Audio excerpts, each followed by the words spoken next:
ಪ್ರೀತಿ ವಿದ್ಯಾರ್ಥಿಗಳೇ, ಎಲ್ಲರಿಗೂ ನಮಸ್ಕಾರ. ನನ್ನ ಹೆಸರು ರವಿ. ನಾನು ಕರ್ನಾಟಕ ಸರ್ಕಾರದ ಕಾಲೇಜು ಮತ್ತು ತಾಂತ್ರಿಕ ಶಿಕ್ಷಣ ಇಲಾಖೆಯ ಸರ್ಕಾರಿ ಪ್ರಥಮ ದರ್ಜೆ ಕಾಲೇಜಿನ ಕನ್ನಡ ವಿಭಾಗದಲ್ಲಿ ಕನ್ನಡ ಸಹಾಯಕ ಪ್ರಾಧ್ಯಾಪಕನಾಗಿ ಸೇವೆ ಸಲ್ಲಿಸ್ತಾ ಇದ್ದೀನಿ.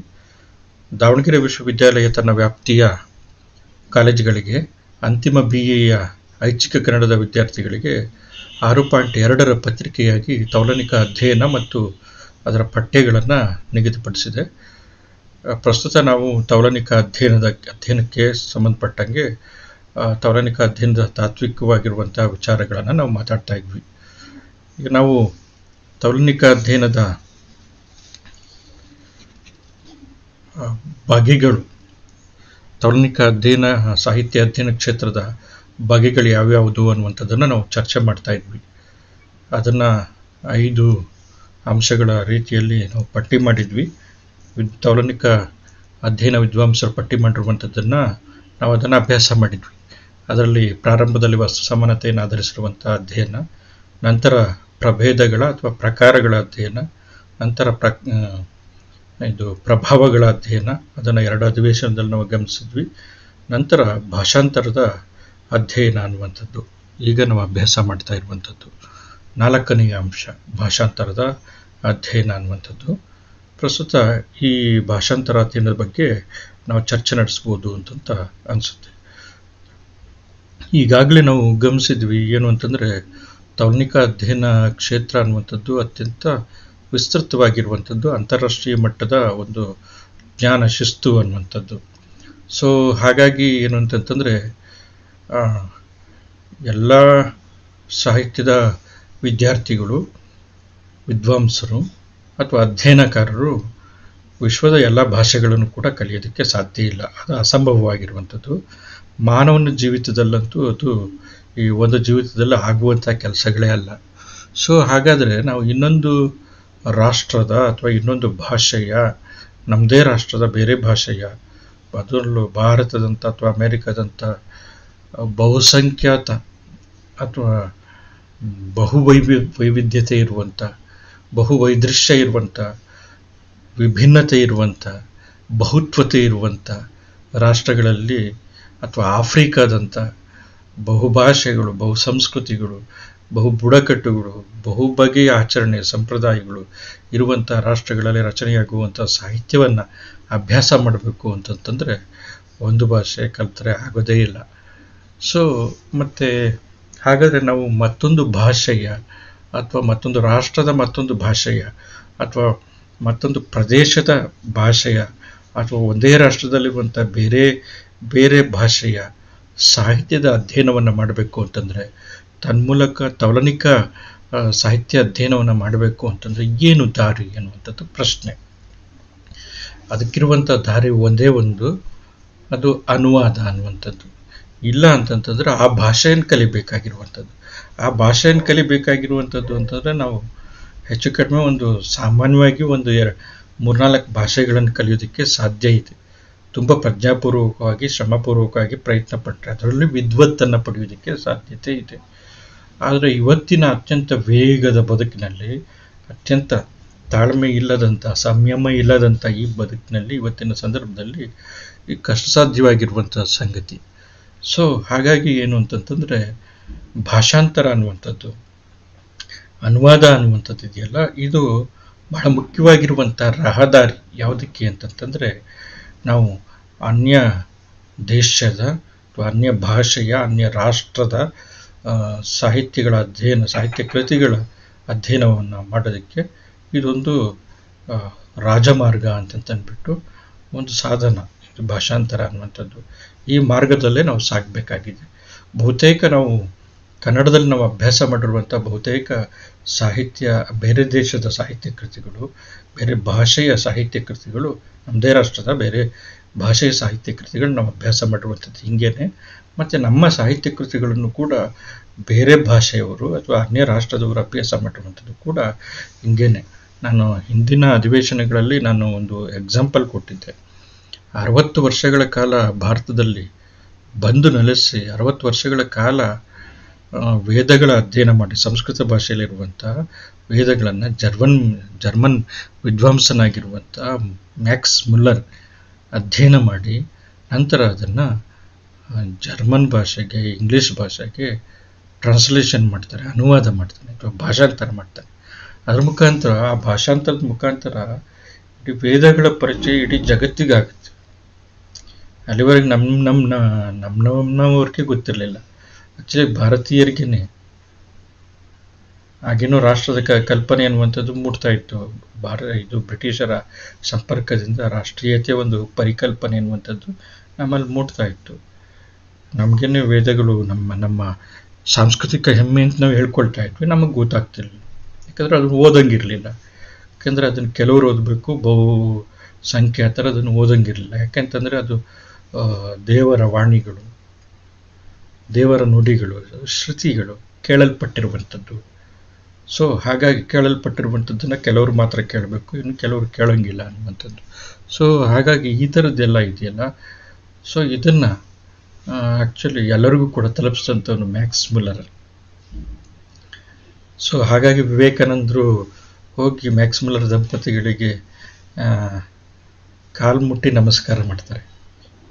ನಿಜವಾಗಿಯೂ ಕೂಡ ನೀನು ಆ್ಯಕ್ಚುಲಿ ಇಲ್ಲಿ ಯಾರು ವೇದಗಳ ವಾರಸುದಾರರು ಅಂತ ಹೇಳ್ತಾರೆ, ಅವರಲ್ಲ ಕಣಪ್ಪ, ನೀನು ನಿಜವಾಗಿರುವಂಥ ವಾರಸುದಾರ ಅಂತಂದ್ಬಿಟ್ಟು ಹೇಳಿಬಿಟ್ಟು ಅವ್ರ ಕಾಲಿಗೆ ನಮಸ್ಕಾರ ಮಾಡ್ತಾರೆ. ಸೊ ಹಾಗಾಗಿ ಮ್ಯಾಕ್ಸ್ ಮುಲ್ಲರ್ಗೆ ಮೋಕ್ಷ ಮೂಲ ಅನ್ನುವಂಥ ಹೆಸರನ್ನು ಕೂಡ ಅದು ಅಪಭ್ರಂಶಾತ್ಮಕವಾಗಿ ಅಂದರೆ ಮ್ಯಾಕ್ಸ್ ಮುಲ್ಲರ್ ಅನ್ನುವಂಥದ್ದು ಹೇಳೋದಕ್ಕೆ ಬರಲಾರದೆ ಈ ರೂಪದಲ್ಲಿ ಹೇಳ್ತಾರೆ. ಅದು ಅವ್ರಿಗೆ ಅನ್ವರ್ಥನೂ ಕೂಡ ಆಗಿದೆ ಅಂತಂದ್ಬಿಟ್ಟು ನಾನು ಹೇಳಿದ್ದೆ. ಸೊ ಈ ರೀತಿಯಾಗಿ ಭಾಷಾಂತರದ ಮುಖಾಂತರ ಬೇರೆ ಬೇರೆ ಭಾಷೆಗಳ ವಿಶ್ವದ ಅಧಿಕೃತ ಅಂದರೆ ಆ ರಾಷ್ಟ್ರಗಳ ಅಧಿಕೃತ ಭಾಷೆಗಳು, ಆ ರಾಷ್ಟ್ರದಲ್ಲಿರುವಂಥ ಬೇರೆ ಬೇರೆ ಭಾಷೆಗಳು, ಸಾವಿರಾರು ಭಾಷೆಗಳ ನಡುವೆ ಕೊಳೆಗಳು, ಆದಾನ ಪ್ರದಾನಗಳು ಅಥವಾ ಒಂದು ಭಾಷೆಯಿಂದ ಮತ್ತೊಂದು ಭಾಷೆಗೆ ಅನುವಾದಗಳು, ಭಾಷಾಂತರಗಳು ಕೋಟ್ಯಾಂತರ ಕೃತಿಗಳ ಮಟ್ಟಿಗೆ ಆಗೋಗ್ಬಿಟ್ಟಿದ್ದಾವೆ, ಆಗ್ತಾನೂ ಇದ್ದಾವೆ. ಕೋಟ್ಯಾಂತರ ಸಂಖ್ಯೆಯಲ್ಲಿ ಮರುಮುದ್ರಣಗೊಂಡಿದ್ದಾವೆ. ಸೊ ಹಾಗಾಗಿ ಏನು ಅಂತಂತಂದರೆ ಭಾಷಾಂತರ ಅನ್ನುವಂಥದ್ದು ಇವತ್ತು ಅತ್ಯಂತ ಅದರ ಸ್ಕೋಪ್ ಇರುವಂಥ, ವ್ಯಾಪ್ತಿ ಇರುವಂಥ ಒಂದು ಏನಂತಂತಂದರೆ ಅಧ್ಯಯನದ ಒಂದು ಭಾಗ ಆಗಿದೆ, ಅಥವಾ ತೌಲನಿಕ ಅಧ್ಯಯನದ ಒಂದು ಬಗೆಯಾಗಿದೆ, ಪ್ರಕಾರ ಆಗಿದೆ. ಸೊ ಹಾಗಾಗಿ ಅತ್ಯಂತ ಮಹತ್ವದ ವ್ಯಾಪ್ತಿ ಇದಕ್ಕಿದೆ. ಮತ್ತು ಅತ್ಯಂತ ಇದು ವರ್ತಮಾನಕ್ಕೆ ಈಗಂತೂ ಅತ್ಯಂತ ಸಲ್ಲುವಂಥ ಒಂದು ಬಗೆಯಾಗಿದೆ ಅಥವಾ ಪ್ರಕಾರ ಆಗಿದೆ. ಇವತ್ತು ಅನಿವಾರ್ಯವಾಗಿ ಭಾಷಾಂತರ ಅನ್ನುವಂಥದ್ದು ಎಲ್ಲ ಬಗೆಯ ಕ್ಷೇತ್ರಗಳಲ್ಲಿ ಆಗಬೇಕಾಗಿದೆ, ಆಗ್ತಾನೂ ಕೂಡ ಇದೆ. ಬರೀ ಈಗ ನಾವು ತೌಲನಿಕ ಸಾಹಿತ್ಯ ಅಧ್ಯಯನ ಅಂತ ತಗೊಂಡ್ರೂ ಕೂಡ ತೌಲನಿಕ ಸಾಹಿತ್ಯ ಅನ್ನುವಂಥದ್ದನ್ನು ಹೆನ್ರಿ ಎಚ್ ರೆಮಾರ್ಕ್ ಯಾವ ಅರ್ಥದಲ್ಲಿ ಹೇಳ್ತಾನೆ, ಇದರಲ್ಲಿ ಸೃಜನಶೀಲ ಕೃತಿಗಳು, ಸೃಜನೇತರ ಕೃತಿಗಳು, ತತ್ವಶಾಸ್ತ್ರ, ಕಾವ್ಯಮೀಮಾಂಸೆ, ಸಿನಿಮಾದ ಸ್ಕ್ರಿಪ್ಟ್ ಆಗಿರ್ಬೋದು, ರಂಗಭೂಮಿಯ ಪದಗಳಾಗಿರ್ಬೋದು, ಅಥವಾ ವಿಜ್ಞಾನ ಆಗಿರ್ಬೋದು, ವಿಜ್ಞಾನದ ಬೇರೆ ಬೇರೆ ಶಾಖೆಗಳಾಗಿರ್ಬೋದು, ವೈಚಾರಿಕ ಕೃತಿಗಳಾಗಿರ್ಬೋದು, ಆಮೇಲೆ ವಿಮರ್ಶೆಗಳಾಗಿರ್ಬೋದು, ಈ ಥರದ್ದು ಬಹುತೇಕ ಎಲ್ಲನೂ ಕೂಡ ಈಗ ತೌಲನಿಕ ಸಾಹಿತ್ಯ ವಿಮರ್ಶೆ ವ್ಯಾಪ್ತಿಗೆ ತೌಲನಿಕ ಸಾಹಿತ್ಯ ಅಧ್ಯಯನದ ವ್ಯಾಪ್ತಿಗೆ ಬರುವಂಥ ಕಾರಣದಿಂದ ಭಾಷಾಂತರದ ಅಧ್ಯಯನ ಇವೆಲ್ಲವನ್ನು ಕೂಡ ಆವರಿಸ್ಕೊಂಡಿರುವಂಥದ್ದು. ಸೊ ಹಾಗಾಗಿ ಇವತ್ತು ಭಾಷಾಂತರದ ಅಧ್ಯಯನದ ತುರ್ತು ಅತ್ಯಂತ ಹೆಚ್ಚಾಗಿದೆ ಮತ್ತು ಇವತ್ತು ಅನಿವಾರ್ಯನೂ ಕೂಡ ಆಗಿದೆ. ಸೊ ಯಾಕೆ ಅಂತಂದರೆ ಜ್ಞಾನಶಿಸ್ತುಗಳ ನಡುವೆ ಇವತ್ತು ಎಲ್ಲೆ ಅಥವಾ ಗಡಿರೇಖೆಗಳು ಛಿದ್ರ ಆಗ್ತಾ ಇದೆ. ಯಾವ ಒಂದು ಜ್ಞಾನ ಕ್ಷೇತ್ರನೂ ಕೂಡ ಇವತ್ತು ಪರಿಶುದ್ಧವಾಗಿ ನನ್ನ ಚೌಕಟ್ಟಿದ್ದು ಅಂತ ಹೇಳ್ಕೊಳ್ಳುವಂಥ ಸ್ಥಿತಿ ಇಲ್ಲವೇ ಇಲ್ಲ. ಇವತ್ತೇನಿದ್ರು ಕೂಡ ಅಂತರ್ಶಿಸ್ತೀಯ ಅಥವಾ ಬಹುಶಿಸ್ತೀಯ ಅಧ್ಯಯನ ಅನ್ನುವಂಥದ್ದು ಇವತ್ತು ಹೆಚ್ಚು ಮಾನ್ಯತೆ ಪಡೆದಿರುವಂಥದ್ದು, ಸಾಂಸ್ಕೃತಿಕ ಅಧ್ಯಯನ ಅನ್ನುವಂಥದ್ದು ಹೆಚ್ಚು ಮಾನ್ಯತೆ ಪಡೆದಿರುವಂಥದ್ದು. ಸೊ ಒಬ್ಬ ಸಾಹಿತ್ಯದ ವಿದ್ಯಾರ್ಥಿಗೆ ಅಥವಾ ಸಮಾಜ ವಿಜ್ಞಾನದ ವಿದ್ಯಾರ್ಥಿಗೆ ಅಥವಾ ಮಾನವಿಕಗಳ ವಿದ್ಯಾರ್ಥಿಗೆ ಅಥವಾ ವಿಜ್ಞಾನದ ನಿಕಾಯದ ವಿದ್ಯಾರ್ಥಿಗಳಿಗೆ ಆಯಾ ಕ್ಷೇತ್ರದ ಮತ್ತು ಅದಕ್ಕೆ ಸಂಬಂಧಪಟ್ಟಿರುವಂಥ ಬೇರೆ ಬೇರೆ ಕ್ಷೇತ್ರಗಳ ಜ್ಞಾನಶಿಸ್ತುಗಳ ಪರಿಚಯ ಇರಬೇಕು. ಹಾಗೆ ಪರಿಚಯ ಇರಬೇಕು ಅಂತಂತಂದರೆ ಆಯಾ ಕೃತಿಗಳು ಓದಬೇಕು, ಆಯಾ ಜ್ಞಾನಶಿಸ್ತುಗಳ ಕೃತಿಯನ್ನು ಓದಬೇಕು. ಆಯಾ ಜ್ಞಾನಶಿಸ್ತುಗಳ ಕೃತಿಯನ್ನು ಓದಬೇಕು ಅಂತಂದರೆ ಇಲ್ಲ ಒಂದು ಆಯಾ ಭಾಷೆಯನ್ನು ಕಲ್ತಿರಬೇಕು, ಆಯಾ ಜ್ಞಾನಶಿಸ್ತುಗಳ ಕೃತಿ ಇರುವಂಥ ಭಾಷೆಯನ್ನು. ಇಲ್ಲ ಅಂತಂದರೆ ಆತನ ಭಾಷೆ ಅವನಿಗೆ ಯಾವ ಭಾಷೆ ಗೊತ್ತಿದೆ ಆ ಭಾಷೆಯಲ್ಲಿ ಆ ಕೃತಿಗಳು ಬಂದಿರಬೇಕು, ಭಾಷಾಂತರಗೊಂಡಿರಬೇಕು, ಆವಾಗ ಓದೋದಕ್ಕೆ ಸಾಧ್ಯ. ಸೊ ಹಾಗಾಗಿ ಏನು ಅಂತಂತಂದರೆ ಭಾಷಾಂತರ ಅನ್ನುವಂಥದ್ದು ಅತ್ಯಂತ ಮಹತ್ವದ್ದಾಗಿರುವಂಥ ಒಂದು ಅಧ್ಯಯನ ವಿಭಾಗ ಆಗಿದೆ, ಅಧ್ಯಯನದ ಪ್ರಕಾರ ಅಥವಾ ಬಗೆಯಾಗಿದೆ ತಾಲ್ಮಿಕ ಸಾಹಿತ್ಯ ಅಧ್ಯಯನದ ಕ್ಷೇತ್ರದಲ್ಲಿ. ಸೊ ಹಾಗಾಗಿ ಈ ಭಾಷಾಂತರ ಅಧ್ಯಯನದ ಬಗ್ಗೆ ನಾವಿವತ್ತು ಕೆಲವು ಚರ್ಚೆಗಳನ್ನು ಮಾಡ್ಬೋದು. ತಾಲ್ಮಿಕ ಸಾಹಿತ್ಯದ ಅಧ್ಯಯನದಲ್ಲಿ ಈ ಭಾಷಾಂತರ ಅನ್ನುವಂಥದ್ದು ಕೂಡ ಅಥವಾ ಭಾಷಾಂತರ ಅಧ್ಯಯನ ಅನ್ನುವಂಥದ್ದು ಕೂಡ ಒಂದು ಬಗೆ, 4ನೇ ಅಂಶ ಇದು. ಬೇರೆ ಬೇರೆ ಬಗೆಗಳು ನನ್ನ ಪಟ್ಟಿ ನಾನು ವಿದ್ವಾಂಸರು ಹೇಳ್ದಂಗೆ ಅದರಲ್ಲಿ 4ನೇ ಅಂಶ. ಈ ಭಾಷಾಂತರ ಅಧ್ಯಯನ ಅನ್ನುವಂಥದ್ದು ಪಾಶ್ಚಾತ್ಯರಲ್ಲಿ ಇತ್ತೀಚಿನ ಅಂತಂತಂದರೆ 20ನೇ ಶತಮಾನದ ಬೆಳವಣಿಗೆ. ಆದರೆ ನಮ್ಮಲ್ಲಿ ಭಾಷಾಂತರ ಅನ್ನುವಂಥದ್ದು ಹಿಂದೆಯಿಂದನೂ ಕೂಡ ಇತ್ತು. ನೋಡ್ರಿ, ವ್ಯಾಸನ ಮಹಾಭಾರತವನ್ನು ಸಮಸ್ತ ಭಾರತವನ್ನಾಗಿ ಕನ್ನಡಕ್ಕೆ ತಂದಂಥವನು ಪಂಪ. ಆದರೆ ಭಾಷಾಂತರ ಹೆಂಗಾಗಿದೆ ಅಲ್ಲಿ ಅನ್ನುವಂಥದ್ದೊಂದು ಪ್ರಶ್ನೆ, ಅದನ್ನು ನಾವು ಮುಂದೆ ನೋಡೋಣ.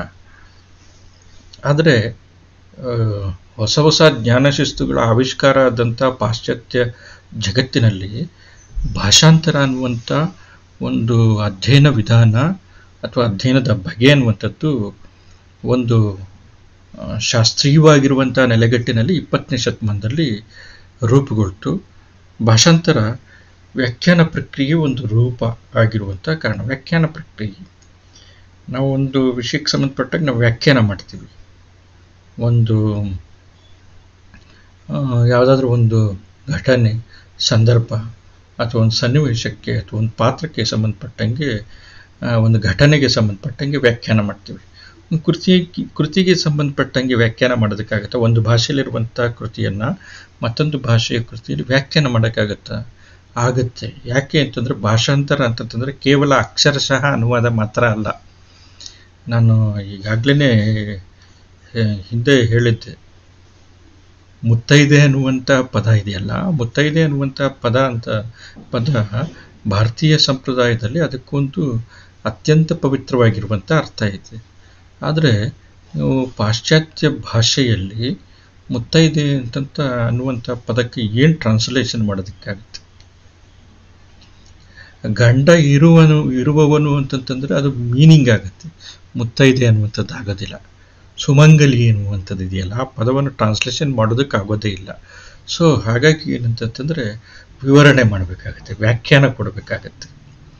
ಸೊ ಹಾಗಾಗಿ ಏನಂತಂತಂದರೆ ಮತ್ತು ಅದೇ ಥರ ಏನು ಅಂತಂತಂದರೆ ಬೇರೆ ಬೇರೆ ನಾಗರಿಕತೆಗಳಲ್ಲಿ ಇರುವಂಥ ಬೇರೆ ಬೇರೆ ಧಾರ್ಮಿಕ, ಸಾಹಿತ್ಯಿಕ ಅಥವಾ ಆಯಾ ಸಂಪ್ರದಾಯದ ಕಥೆಗಳಲ್ಲಿರುವ ಸಂಪ್ರದಾಯದ ಸಾಹಿತ್ಯಗಳಲ್ಲಿ ಕಂಡುಬರುವಂಥ ಬಹುತೇಕ ಅಂಶಗಳನ್ನು ನಾವು ಯಥಾವತ್ತಾಗಿ ತದ್ವತ್ತಾಗಿ ಅಕ್ಷರಶಃ ಅನುವಾದ ನಮ್ಮ ಭಾಷೆಗೂ ನಾವು ಮಾಡ್ಕೊಳಕ್ಕಾಗಲ್ಲ. ಯಾಕೆಂತಂದರೆ ಪ್ರತಿಯೊಂದು ಭಾಷೆನೂ ಕೂಡ ಆಯಾ ಸಮಾಜದ ಸಂಸ್ಕೃತಿಯ ಅಥವಾ ಅಲ್ಲಿರುವಂಥ ಒಂದು ನಾಗರಿಕತೆಯ ಒಂದು ಒಟ್ಟಾರೆಯಾಗಿರುವಂಥ ಒಂದು ಸಾಂಸ್ಕೃತಿಕ ಪರಿವೇಶವನ್ನು ಹೊಂದಿರುತ್ತೆ. ಸೊ ಹಾಗಾಗಿ ಏನು ಅಂತಂತಂದರೆ ಅಕ್ಷರಶಃ ಅನುವಾದ ಮಾಡಿದ್ರೆ ಅವು ಅರ್ಥ ಆಗೋದಿಲ್ಲ. ಫಾರ್ ಎಕ್ಸಾಂಪಲ್ ಕೆ ರಾಮಾನುಜನ್ ಅನ್ನುವಂಥ ಕನ್ನಡದ ವಿದ್ವಾಂಸರು, ಅತ್ಯಂತ ಶ್ರೇಷ್ಠರಾಗಿರುವಂಥ ವಿದ್ವಾಂಸರು, ನವೋದಯದ ಆರಂಭದ ಕಾಲಘಟ್ಟದಲ್ಲಿ, ನವೋದಯದ ನಂತರ ಹೆಚ್ಚು ಕಡಿಮೆ ಪ್ರಗತಿಶೀಲ ನವ್ಯತೆಯ ಸಂದರ್ಭದಲ್ಲಿ ಅತ್ಯಂತ ಉತ್ತಮರಾಗಿರುವಂಥ ವಿದ್ವಾಂಸರು. ಅವರು ವಚನಗಳನ್ನು ಇಂಗ್ಲೀಷಿಗೆ ಟ್ರಾನ್ಸ್ಲೇಷನ್ ಮಾಡ್ತಾರೆ. ಆ ವಚನಗಳನ್ನು ಇಂಗ್ಲೀಷಿಗೆ ಟ್ರಾನ್ಸ್ಲೇಷನ್ ಮಾಡಬೇಕಾದ್ರೆ ಅವರು ಈಗ ಬಸವಣ್ಣನ ಒಂದು ವಚನ, ಟ್ರಾನ್ಸ್ಲೇಷನ್ ಮಾಡ್ಬೇಕಾದ್ರೆ, ಅನುವಾದ ಮಾಡ್ಬೇಕಾದ್ರೆ ಇಂಗ್ಲೀಷಿಗೆ ಅನುವಾದ ಮಾಡಬೇಕು. ಬಸವಣ್ಣನ ಅಂಕಿತ ನಮಗೆಲ್ಲರಿಗೂ ಕೂಡ ಗೊತ್ತಿದೆ, ಕೂಡಲ ಸಂಗಮ ದೇವ ಅಂತ. ಕೂಡಲ ಸಂಗಮ ದೇವ ಅನ್ನುವಂಥದ್ದನ್ನು ಹಾಗೇನೆ ಕೊಟ್ಟರೆ, ಕೂಡಲ ಸಂಗಮ ದೇವ ಅಂತಂದರೆ ಪಾಶ್ಚಾತ್ಯರಿಗೆ ಇದೇನಿದು, ಇದು ವರ್ಡ್, ಇದು ಕೂಡಲ ಸಂಗಮ ದೇವ ಅನ್ನುವಂಥದ್ದು ಗೊತ್ತೇ ಆಗೋದಿಲ್ಲ. ಸೊ ಅವರು ಟ್ರಾನ್ಸ್ಲೇಷನ್ ಏನು ಮಾಡ್ತಾರೆ ಅಂತಂದರೆ, the god of meeting two rivers ಅಂತ. The god of meeting two rivers, Kudala Sangama Deva ಅನ್ನುವಂಥದ್ದನ್ನು ಆ ಥರ ಟ್ರಾನ್ಸ್ಲೇಷನ್ ಮಾಡ್ತಾರೆ.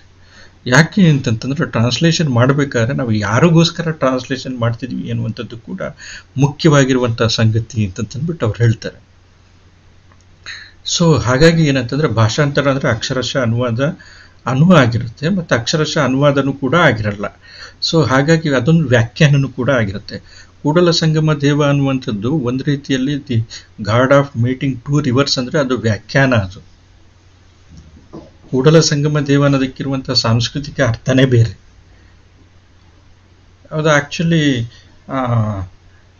ಬಸವಣ್ಣ ತನ್ನ ಆತ್ಮದಲ್ಲಿ ತಾನು ಮಾತ್ರ ತನ್ನ ದೈವದೊಂದಿಗೆ ಅನುಸಂಧಾನ ಮಾಡುವಂಥ ಮತ್ತು ಆ ದೈವಕ್ಕೆ ಇಟ್ಕೊಂಡಿರುವಂಥ ಒಂದು ಹೆಸರು ಅದನ್ನು ಅವನು ಯಾರಿಗೂ ಬಿಟ್ಕೊಡಲ್ಲ.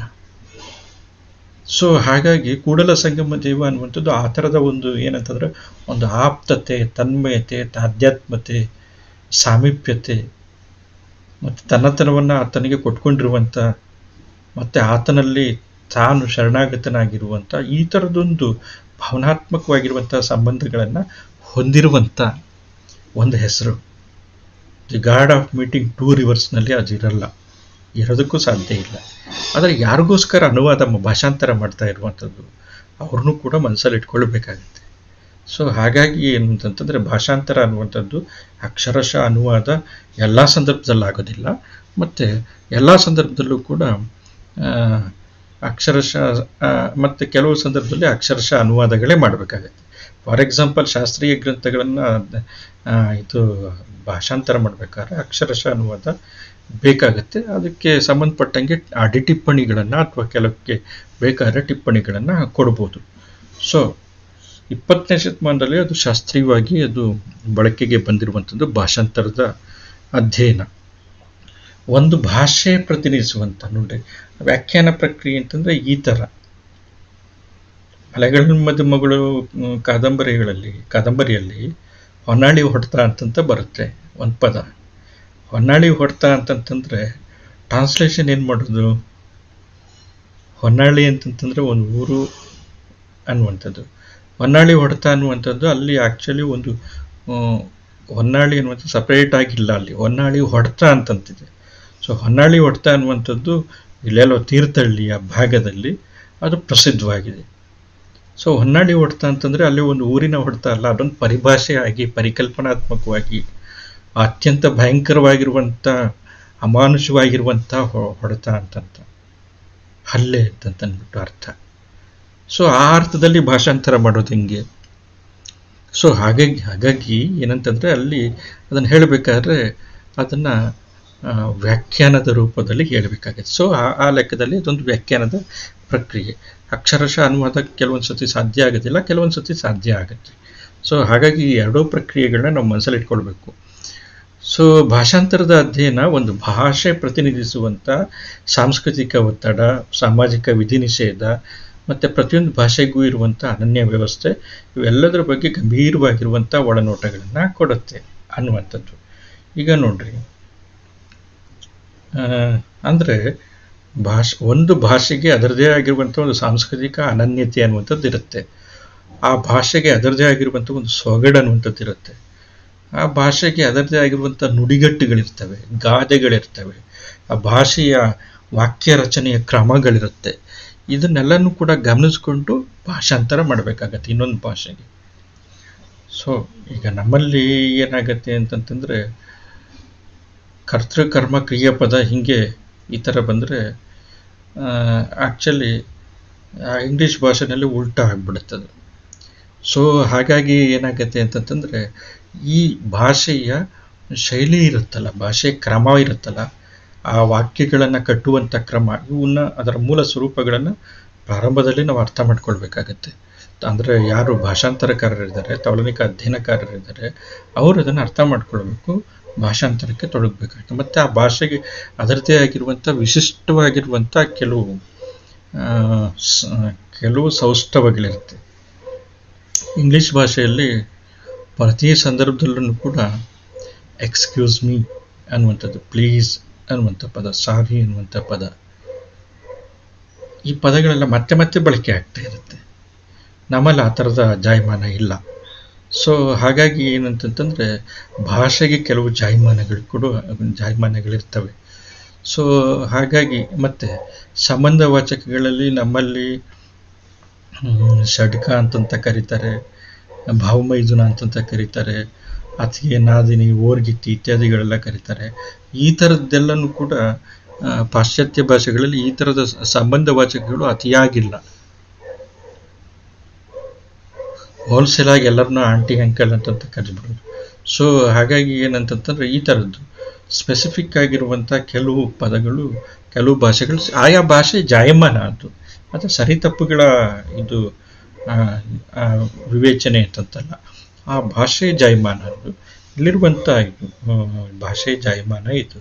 ಸೊ ಹಾಗಾಗಿ ಕೆಲವೊಂದು ಸತಿ ಆಯಾ ಭಾಷೆ ಅನ್ನುವಂಥದ್ದು ಅನುವಾದದ ಸಂದರ್ಭದಲ್ಲಿ ನಾವು ಕೆಲಸ ಮಾಡಬೇಕಾದ್ರೆ ನಮಗೆ ಆ ಭಾಷೆಯ ಸಾಂಸ್ಕೃತಿಕವಾಗಿರುವಂಥ ಹಿನ್ನೆಲೆ, ಆ ಭಾಷೆಯ ಸ್ವರೂಪ, ಆ ಭಾಷೆಯಲ್ಲಿರುವಂಥ ಒಂದು ಸಾಂಸ್ಕೃತಿಕವಾಗಿರುವಂಥ ವಿಧಿಗಳು, ನಿಷೇಧಗಳು, ಆಚರಣೆ, ಸಂಪ್ರದಾಯಗಳು, ಇವೆಲ್ಲನೂ ಕೂಡ ತಿಳುವಳಿಕೆಗೆ ಬರ್ತಾ ಹೋಗುತ್ತೆ.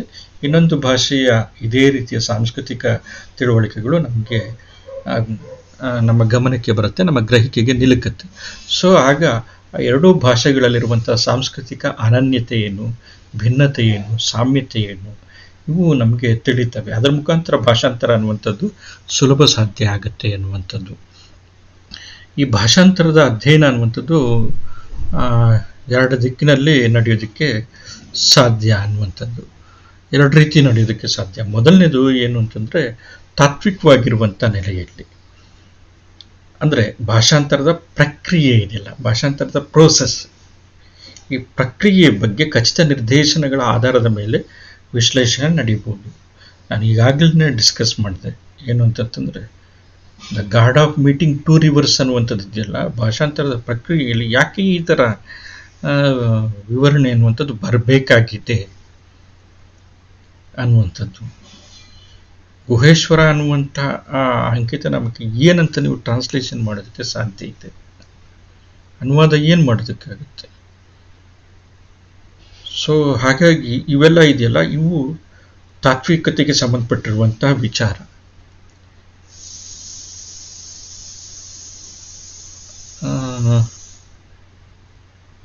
ಒಂದು ನನಗೆ ಒಂದು ಉದಾಹರಣೆ, ರಾಯರು ಬಂದರು ಮಾವನ ಮನೆಗೆ ರಾತ್ರಿಯಾಗಿತ್ತು ಅನ್ನುವಂಥ ಒಂದು ಪ್ರಸಿದ್ಧವಾಗಿರುವಂಥ ಗೀತೆ, ಮೈಸೂರು ಮಲ್ಲಿಗೆ ಎನ್ನುವಂಥ ಒಂದು ಸಿನಿಮಾ. ಅದನ್ನು KS ನರಸಿಂಹಸ್ವಾಮಿಯವರ ಮೈಸೂರು ಮಲ್ಲಿಗೆ ಎನ್ನುವಂಥ ಅತ್ಯಂತ ಪ್ರಸಿದ್ಧವಾಗಿರುವಂಥ ಒಂದು ಕವನ ಸಂಕಲನದಿಂದ ಆಯ್ದಿರುವಂಥ ಗೀತೆ ಅದು. ಆ ಕವನ ಸಂಕಲನದ ಗೀತೆಗಳಿಗೋಸ್ಕರನೇ ರಚನೆಯಾಗಿರುವಂಥ ನಿರ್ಮಾಣಗೊಂಡಿರುವಂಥ ಸಿನಿಮಾ ಅದು ಮೈಸೂರು ಮಲ್ಲಿಗೆ ಎನ್ನುವಂಥದ್ದು. ಅದರಲ್ಲಿ ರಾಯರು ಬಂದರು ಮಾವನ ಮನೆಗೆ ಎನ್ನುವಂಥ ಒಂದು ಸಿನಿಮಾ ಇದು ಹಾಡಿದೆ. ಅದರಲ್ಲಿ ಅಡಿಯ ಮಾವನ ಮನೆಗೆ ಬರ್ತಾ ಇದ್ದಾನೆ, ಅವನೇ ರಾಜ ಅಂತಂದ್ಬಿಟ್ಟು ಅರಸ, ಅಷ್ಟು ಅವನಿಗೆ ಗೌರವ.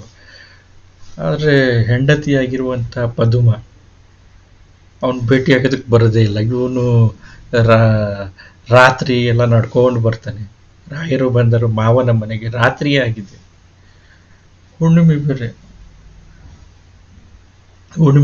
ಹುಣ್ಣಿಮೆಯ ಸಂದರ್ಭ ರಾತ್ರಿಯಾಗಿದೆ. ಈ ರಾಯರು ಬಂದಿದ್ದಾರೆ, ಈ ಹುಣ್ಣಿಮೆಗೆ ಅನುರೂಪವಾಗಿರುವಂಥ ತನ್ನ ಪತ್ನಿಯ ಮುಖವನ್ನು ನೋಡಬೇಕು ಅನ್ನುವಂಥ ಆಸೆ ಅವನಿಗೆ. ಯಾಕೆಂದರೆ ಅವನು ಬಂದಿರೋದು ಮಾವನ ಮನೆಗೆ ಅಂತಂತಂದರೆ ಹೆಂಡತಿ ಇನ್ನೂ ಕೂಡ ತವರು ಮನೆಗೆ ಇನ್ನೂ ಬಂದಿಲ್ಲ ಅಂತಂತಂದ್ಬಿಟ್ಟು ಹೊಸದಾಗಿ ಮದುವೆ ಆಗಿರುವಂಥ ದಂಪತಿಗಳು. ಸೊ ಹಾಗಾಗಿ ಹೆಂಡತಿ ನೋಡಬೇಕು ಅನ್ನುವಂಥ ಆತುರತೆ ಅವನಲ್ಲಿ ಇದೆ. ಹೆಂಡತಿ ಕಾಣಿಸ್ಕೊಳ್ಳೋದೇ ಇಲ್ಲ. ಕೊನೆಗೆ ಇವರಿಗೆ ಸಿಡಿಮಿಡಿ ಆಗುತ್ತೆ. ಊಟನೂ ಕೂಡ ನಾದಿನಿ ತಂದು ಕೊಡ್ತಾಳೆ. ಕೈಕಾಲು ಮುಖ ಎಲ್ಲ ತೊಳ್ಕೊಳ್ತಾರೆ. ಊಟನೂ ಕೂಡ ನಾದಿನಿ ಕೊಡ್ತಾಳೆ. ಊಟ ಎಲ್ಲ ಆದಮೇಲೆ ಸರಿ ಇವ್ರಿಗೆ ಆ ರಾತ್ರಿ ಹಂಗು ಹಿಂಗು ಕಳೀತಾರೆ, ಸಿಡಿಮಿಡಿಗೊಳ್ತಾರೆ. ಕೊನೆಗೆ ಸರಿ ಆಯಿತು, ಬೆಳಗಾಗುವೆ ಸರಿ ಹೊರಡುವೆನೆಂದರು ರಾಯರು ಮುನಿಸಿನಲ್ಲಿ ಸಾಲು ಬರುವಂಥದ್ದು. ಬೆಳಗಾಯಿತು, ಪದುಮೆ ಬಂದೇ ಇಲ್ಲ. ಸೊ ನಾನು ಇಲ್ಲಿ ಹೊಡ್ತೀನಿ ಅಂತಂತ ಮಾವನಿಗೆ ಹೇಳ್ತಾರೆ. ಒಳಮನೆಯಲ್ಲಿ ನೀರಾಯಿತು ಎಂದಳು ನಾದಿನಿ ನಗು ನಗುತ್ತಾ. ಕೊನೆಗೆ ಸಾಲು ಬರುವಂಥದ್ದು. ಒಳಮನೆಯಲ್ಲಿ ನೀರಾಯಿತು ಎಂದಳು ನಾದಿನಿ ನಗು ನಗುತ್ತಾ. ನೀರಾಯಿತು ಅನ್ನುವಂಥದ್ದು ಇದೆಯಲ್ಲ, ಈ ನೀರಾಯಿತು ಅನ್ನುವಂಥದ್ದು ಒಂದು ಸಾಂಸ್ಕೃತಿಕವಾಗಿರುವಂಥ ಪದ. ಅಂದರೆ ಋತುಮತಿಯಾಗಿರುವಂಥ ಹೆಣ್ಮಗಳು ತನ್ನ ಋತುಮತಿತ್ವವನ್ನು ಪೂರೈಸಿಕೊಂಡ ನಂತರ ಮಾಡುವಂಥ ಸ್ನಾನ ಅನ್ನುವಂಥದ್ದು ಅರ್ಥದ ಪದ. ಅದು ಹೆಂಗಪ್ಪ ಇದನ್ನು ಟ್ರಾನ್ಸ್ಲೇಷನ್ ಮಾಡೋದು? ಇದಕ್ಕೆ ವ್ಯಾಖ್ಯಾನ ಮಾಡ್ಬೋದಷ್ಟೇ, ಅನುವಾದ ಮಾಡೋಕ್ಕಾಗಲ್ಲ. ಹಿ ಅಂದರೆ ಅವನು ಅಂತಂತ ಹೇಳ್ಬೇಕು, ಅನುವಾದ ಮಾಡ್ಬೋದು. ಶಿ ಅಂದರೆ ಅವಳು ಅಂತ ಅನುವಾದ ಮಾಡ್ಬೋದು. ಸೊ ಹಾಗಾಗಿ ಅನುವಾದ ಅನ್ನುವಂಥದ್ದು ಮತ್ತು ವ್ಯಾಖ್ಯಾನ ಅನ್ನುವಂಥದ್ದು ಒಂದು ಸ್ವಲ್ಪ ವ್ಯತ್ಯಾಸ ಆಗುತ್ತೆ.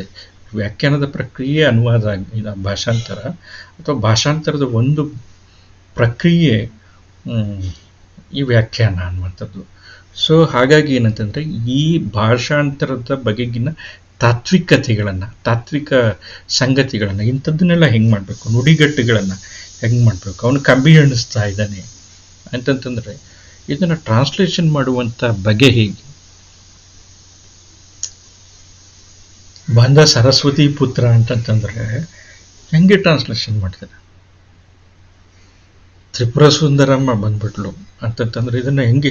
ಇದು ಆ್ಯಕ್ಚುಲಿ ಲೇಔಟ್ ಟ್ರಾನ್ಸ್ಲೇಷನ್ ಮಾಡುವಂಥದ್ದು ಕಷ್ಟ ಇದೆ. ಸೊ ಹಾಗಾಗಿ ಏನಂತಂತಂದರೆ ಈ ಥರದ್ದು ತಾತ್ವಿಕತೆಗಳಿದೆಯಲ್ಲ, ಅಂದರೆ ಭಾಷಾಂತರ ಮಾಡುವಂಥ ಸಂದರ್ಭದಲ್ಲಿ ಎದುರಾಗುವಂಥ ಬೇರೆ ಬೇರೆ ರೀತಿಯ ಸಾಂಸ್ಕೃತಿಕವಾಗಿರುವಂಥ, ಭಾಷಿಕವಾಗಿರುವಂಥ ಅಥವಾ ಆಚರಣಾತ್ಮಕವಾಗಿರುವಂಥ ವಿಧಿ ನಿಷೇಧಗಳಿಗೆ ಸಂಬಂಧಪಟ್ಟಿರುವಂಥ, ಸಂಪ್ರದಾಯಗಳಿಗೆ ಸಂಬಂಧಪಟ್ಟಿರುವಂಥ, ಆ ರಾಷ್ಟ್ರಕ್ಕೆ ವಿಶಿಷ್ಟವಾಗಿರುವಂಥ ಸಂಗತಿಗಳಿರುವಂಥ ಈ ಅಂಶಗಳನ್ನು ಟ್ರಾನ್ಸ್ಲೇಷನ್ ಮಾಡಬೇಕಾದ್ರೆ ಅವುಗಳನ್ನು ಹೆಂಗೆ ನಿರ್ವಹಿಸಬೇಕು ಅನ್ನುವಂಥ ತಾತ್ವಿಕತೆ ಇದೆಯಲ್ಲ, ಆ ತಾತ್ವಿಕ ಪ್ರಕ್ರಿಯೆಗಳ ಬಗ್ಗೆ, ಅದರ ಬಗ್ಗೆ ಖಚಿತ ನಿರ್ದೇಶನಗಳ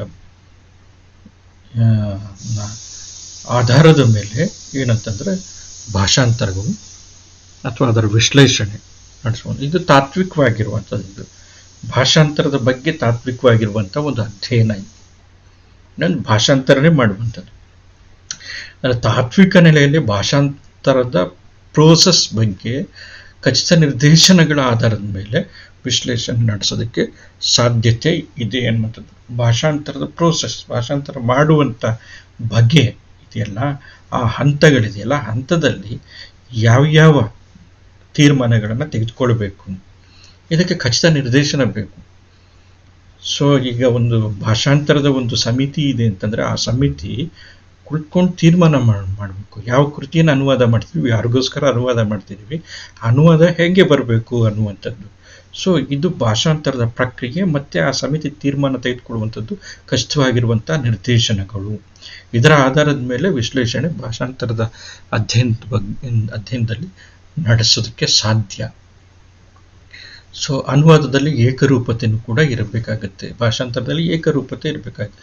ಈಗ ಸುಮಾರು ಸಂಪುಟಗಳ ಒಂದು ಕೃತಿ, ಫಾರ್ ಎಕ್ಸಾಂಪಲ್ ವಿಲ್ ಡ್ಯೂರೆಂಟ್ ಈತನ ನಾಗರಿಕತೆಯ ಕಥೆ, ದ ಸ್ಟೋರಿ ಆಫ್ ಸಿವಿಲೈಸೇಷನ್ ಅನ್ನುವಂಥದ್ದು 11 ವಾಲ್ಯೂಮ್ಸ್ ಇದೆ. ಒಂದೊಂದು ವಾಲ್ಯೂಮ್ನು ಕೂಡ ಹೆಚ್ಚು ಕಡಿಮೆ 1500 ಪುಟಗಳಷ್ಟು ಸಂಖ್ಯೆಗಳಷ್ಟು ಇರುವಂಥದ್ದು.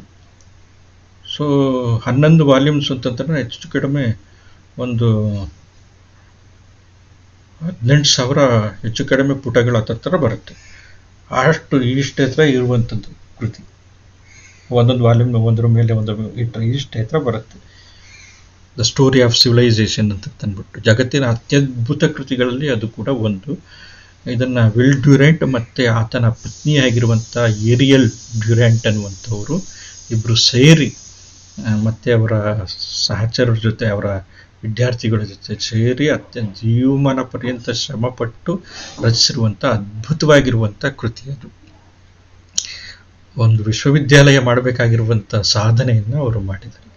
ಸೊ ಈ ರೀತಿ ಅಂದರೆ ಈ ಥರದ ಕೃತಿಗಳ ಅಂದರೆ ಇದನ್ನು ಮಾಡಬೇಕಾದ್ರೆ ಆ ಭಾಷಾಂತರದಲ್ಲಿ ಏಕರೂಪತೆ ಅನ್ನುವಂಥದ್ದು ಬರಬೇಕು. 11 ವಾಲ್ಯೂಮ್ ಮಾಡಬೇಕಲ್ಲ, 11 ಕೂಡ ಬೇರೆ ಬೇರೆ ಬೇರೆ ಬೇರೆ ಥರ ಆಗಿಬಿಟ್ರೆ ಸೊ ಅನುವಾದದಲ್ಲಿ ಒಂದು ಏಕರೂಪತೆ ಇರಬೇಕು. ಸೊ ಭಾಷಾಂತರ ಸಮಿತಿ ಏನು ಮಾಡುತ್ತೆ ಅಂತಂತಂದರೆ ತೀರ್ಮಾನಗಳನ್ನ ತಗೊಳ್ಕೊಳ್ಳುತ್ತೆ, ನಿರ್ದೇಶನಗಳನ್ನ ಪಟ್ಟಿ ಮಾಡ್ಕೊಳುತ್ತೆ, ಭಾಷಾಂತರ ಹೆಂಗಿರಬೇಕು ಅಂತಂತಂದ್ರೆ. ಇದೆಲ್ಲ ಭಾಷಾಂತರದ ಪ್ರೋಸೆಸ್ಗೆ ಸಂಬಂಧಪಟ್ಟಿರುವಂಥದ್ದು, ಭಾಷಾಂತರದ ತಾತ್ವಿಕತೆಗೆ ಸಂಬಂಧಪಟ್ಟಿರುವಂಥದ್ದು. ಈ ಆಧಾರದ ಮೇಲೆ ಭಾಷಾಂತರಕ್ಕೆ ಸಂಬಂಧಪಟ್ಟಂಗೆ ವಿಶ್ಲೇಷಣೆ ನಡೆಸೋದಕ್ಕೆ ಸಾಧ್ಯತೆ ಇದೆ ಅನ್ನುವಂಥದ್ದು. ಅಂದರೆ ಭಾಷಾಂತರದ ಪ್ರಕಾರಗಳು. ಪ್ರಕಾರ ಅಂತಂತಂದರೆ ಕೆಲವೊಂದು ಸತಿ ರೂಪಾಂತರ ಮಾಡಬೇಕಾಗತ್ತೆ ಭಾಷಾಂತರದಲ್ಲಿ, ಕೆಲವೊಂದು ಸತಿ ಭಾವಾಂತರ ಮಾತ್ರ ಮಾಡಬೇಕಾಗತ್ತೆ, ಕೆಲವೊಂದು ಸತಿ ಮೂಲ ವಸ್ತುವನ್ನು ಮಾತ್ರ ಕೊಡಬೇಕಾಗತ್ತೆ, ಕೆಲವೊಂದು ಸತಿ ತುಂಬ ವಿಶದೀಕರಿಸೋದಕ್ಕೆ the god of meeting 2 rivers ಅಂತ ಕೊಡಬೇಕಾಗತ್ತೆ. ಅಂದರೆ ವ್ಯಾಖ್ಯಾನಾತ್ಮಕವಾಗಿ ವಿವರಣಾತ್ಮಕವಾಗಿ ಅನುವಾದ ಮಾಡಬೇಕಾಗತ್ತೆ. ಸೊ ನೋಡ್ರಿ, ವಿವರಣಾತ್ಮಕ ಅನುವಾದ, ಅಕ್ಷರಶಃ ಅನುವಾದ, ಭಾವಾನುವಾದ, ರೂಪಾಂತರ, ಇವೆಲ್ಲನೂ ಕೂಡ ಈ ಅನುವಾದದ ಭಾಷಾಂತರದ ಪ್ರಕಾರಗಳು. ಮತ್ತು ಇವುಗಳ ಹಿಂದೆ ಇರುವಂಥ ಸಿದ್ಧಾಂತಗಳು. ಯಾಕಾಗಿ ಈ ಥರ ಮಾಡಬೇಕಾಯಿತು? ಅಕ್ಷರಶಃ ಅನುವಾದ ಯಾಕಾಗಿ? ವ್ಯಾಖ್ಯಾನಾತ್ಮಕವಾಗಿರುವಂಥ ವಿವರಣಾತ್ಮಕವಾಗಿರುವಂಥ ಅನುವಾದ ಯಾಕಾಗಿ? ಏನು ಕಾರಣ? ಮತ್ತು ಯಾಕಾಗಿ ಅದನ್ನು ಮಾಡಬೇಕು? ಅದರ ಉದ್ದೇಶ ಏನು? ಮತ್ತು ಯಾರಿಗೋಸ್ಕರ ಅದನ್ನು ಮಾಡಬೇಕು? ಇವೆಲ್ಲನೂ ಕೂಡ ಅದಕ್ಕೆ ಸಂಬಂಧಪಟ್ಟಿರುವಂಥ ಸಿದ್ಧಾಂತಗಳು. ಮತ್ತು ಅನುವಾದ ಮತ್ತು ಅಸಾಧ್ಯತೆಯ ಎಲ್ಲೆಗಳು. ಯಾವುದು ಭಾಷಾಂತರ ಮಾಡೋಕ್ಕಾಗತ್ತೆ, ಯಾವುದು ತುಂಬ ಕಷ್ಟ ಸಾಧ್ಯ ಅನ್ನುವಂಥದ್ದು. ಒಳಮನೆಯಲ್ಲಿ ನೀರಾಯಿತು ಅನ್ನುವಂಥದ್ದನ್ನು ಹೆಂಗೆ ಟ್ರಾನ್ಸ್ಲೇಷನ್ ಮಾಡೋಕ್ಕಾಗತ್ತೆ ಅನ್ನುವಂಥದ್ದು.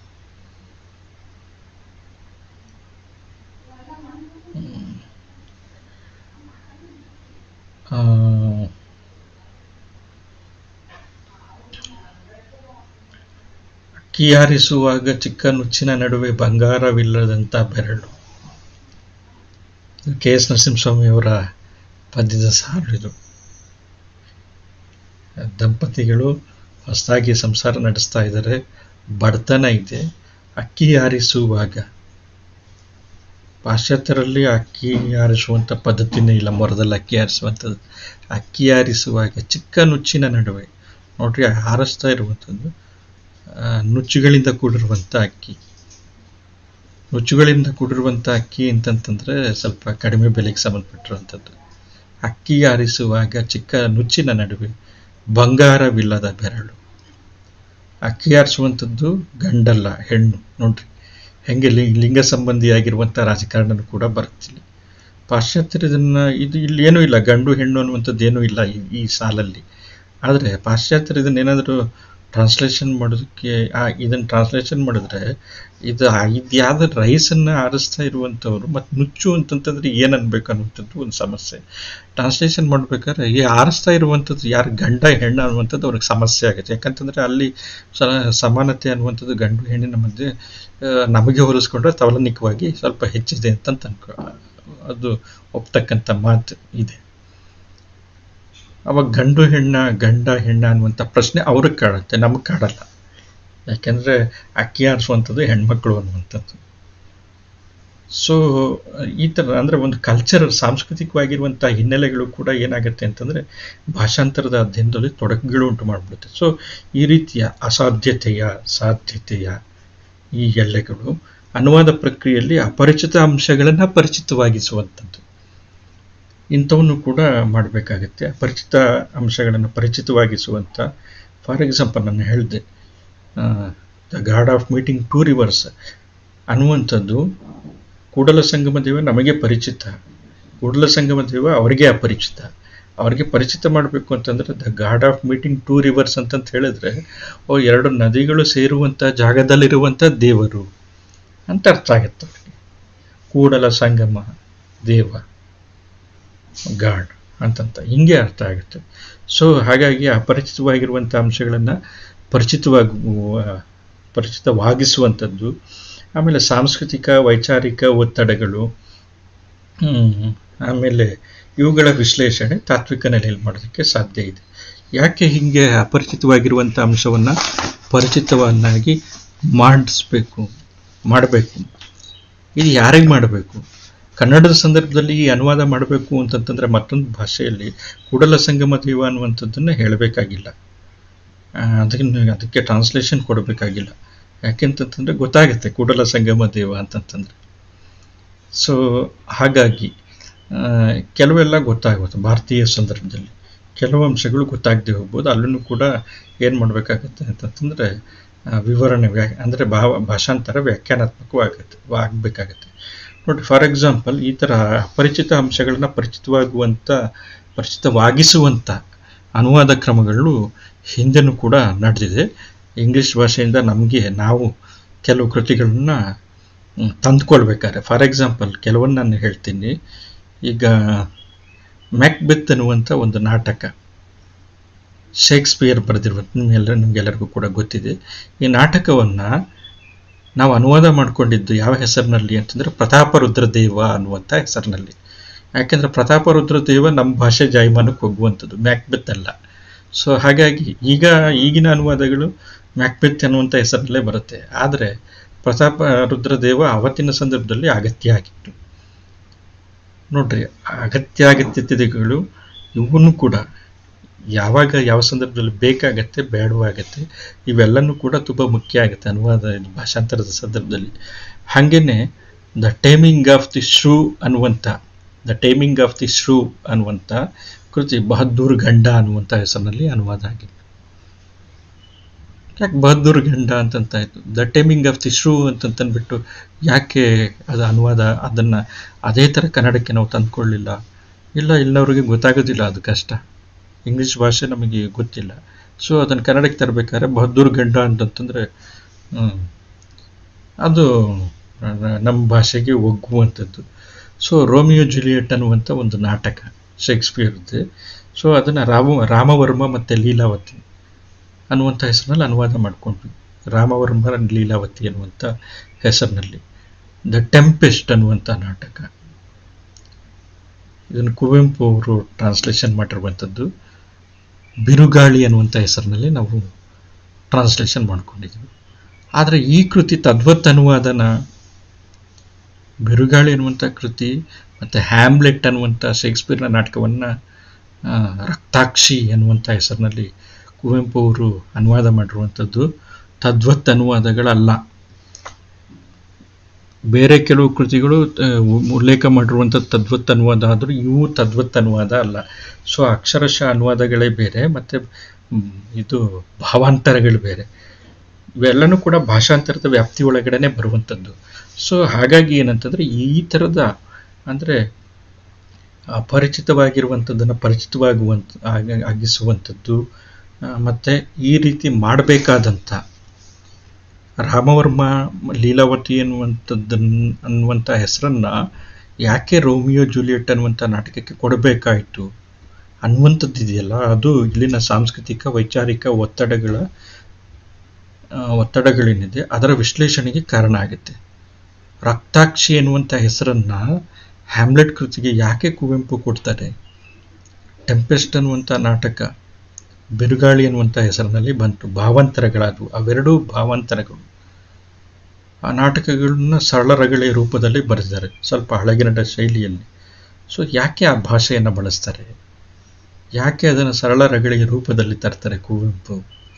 ಸೊ ಇಂಥವೆಲ್ಲನೂ ಕೂಡ ಭಾಷಾಂತರದ ತಾತ್ವಿಕ ಅಂಶಗಳಿಗೆ ಸಂಬಂಧಪಟ್ಟಿರುವಂಥದ್ದು. ಸೊ